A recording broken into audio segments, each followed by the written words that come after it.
So, picture this. A guy in a suit gets on a plane, and before it lands, he leaps out with $200,000 and just vanishes forever. And this isn't some Hollywood movie plot. This is the real, totally unsolved story of D.B. Cooper, the man behind what might just be the perfect crime. All right, let's get right into it.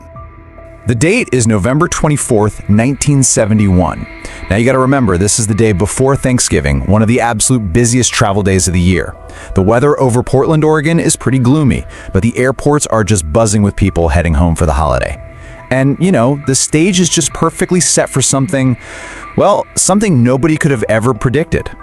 And in the middle of all this holiday chaos, a man, probably in his mid-40s, calmly walks up to the Northwest Orient ticket counter. He's wearing a dark suit, a clean white shirt, a black tie, and he's just carrying a briefcase. He uses cash to buy a $20 one-way ticket to Seattle, giving the name Dan Cooper. To anyone watching, he just looked like another businessman on another boring trip. Not long after takeoff, he passes a folded note to a flight attendant. She, probably thinking it was his phone number or something, just slips it into her pocket. But he leans in close and says really quietly, "Miss, you'd better read that note. I have a bomb." And just like that, with that one chilling sentence, the only unsolved skyjacking in American history was underway. So what exactly went down on that flight? I mean, who was this guy, and how in the world did he pull this off so calmly, thousands of feet up in the air? And look at these details, right? Northwest Orient 305, seat 18C, a bourbon and soda. It's all so normal.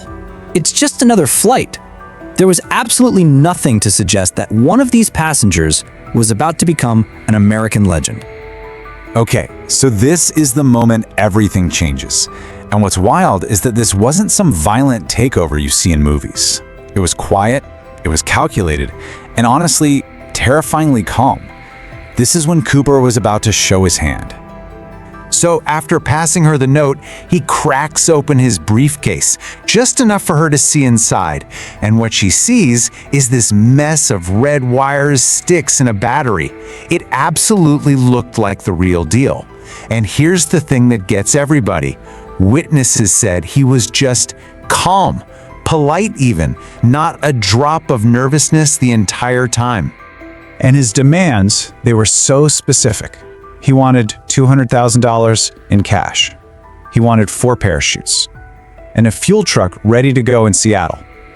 The 4 parachutes thing is interesting, right?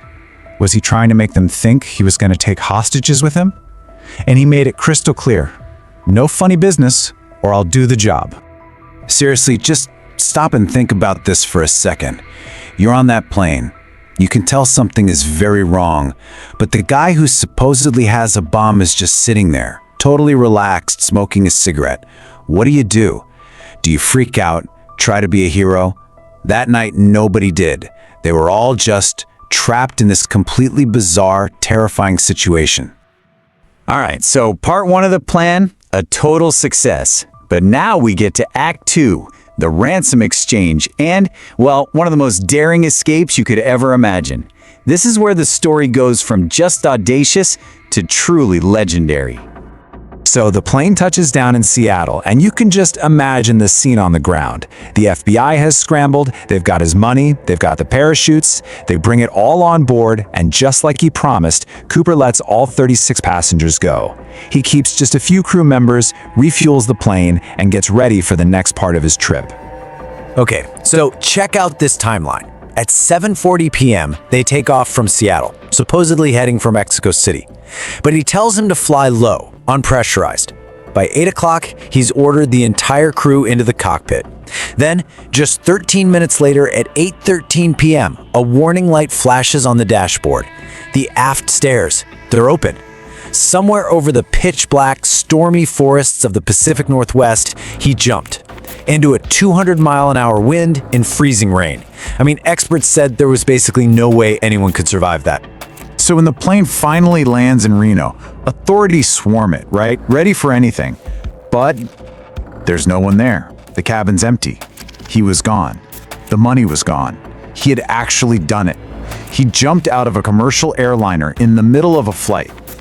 I mean, the escape was perfect. So now what? Well, for the FBI, it was the start of one of the most massive and frankly frustrating investigations in its entire history. They were literally chasing a ghost. This investigation, which they called Norjack, was just huge. We're talking soldiers, helicopters, police, all combing this incredibly rugged terrain where they thought he might have landed. And after all that, what did they find? Zip. Nada. Absolutely nothing. No body, no parachute, no briefcase. The only thing he left behind on that plane was his black clip-on tie on seat 18C. The man was a ghost. And let's not forget what this was all for. $200,000.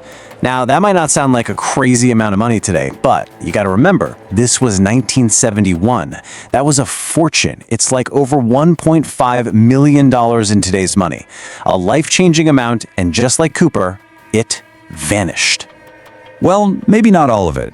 For almost a decade, it seemed like every single dollar was gone forever, but then, in 1980, something incredible happens. A little boy, he's out camping with his family along the Columbia River, right in the middle of Cooper's likely jump zone, and he's digging in the sand and finds these 3 bundles of rotting cash. The FBI gets a hold of it, they check the serial numbers, and it's a match. $5,800. It's the only part of the ransom ever found. But that just makes the mystery even deeper, right? Did Cooper bury it there, or did it just wash ashore after he crashed? So, with basically 0 clues and no body ever found, the man we call D.B. Cooper, he stops being just a criminal. He becomes a legend. You have to remember the time. This was an era of a lot of distrust and disillusionment. So the story of this one guy who kind of stuck it to the system and just got away with it, it captured everyone's imagination. He became this weird kind of folk hero.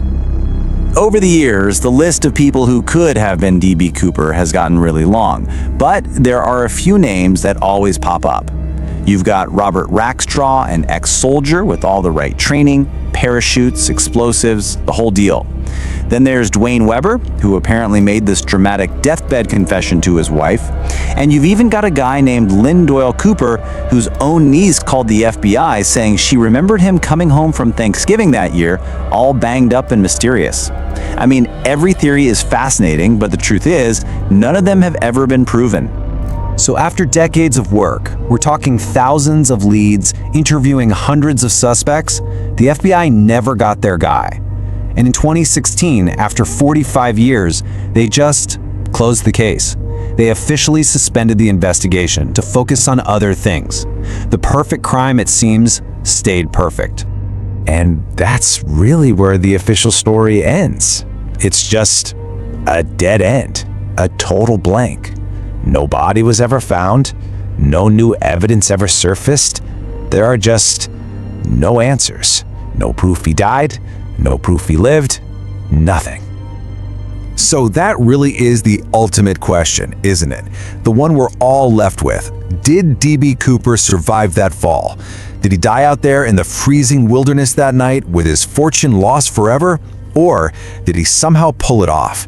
Did he land safely and live out his days quietly with all that cash, just smiling to himself as the whole world kept on hunting for a ghost? What do you think happened?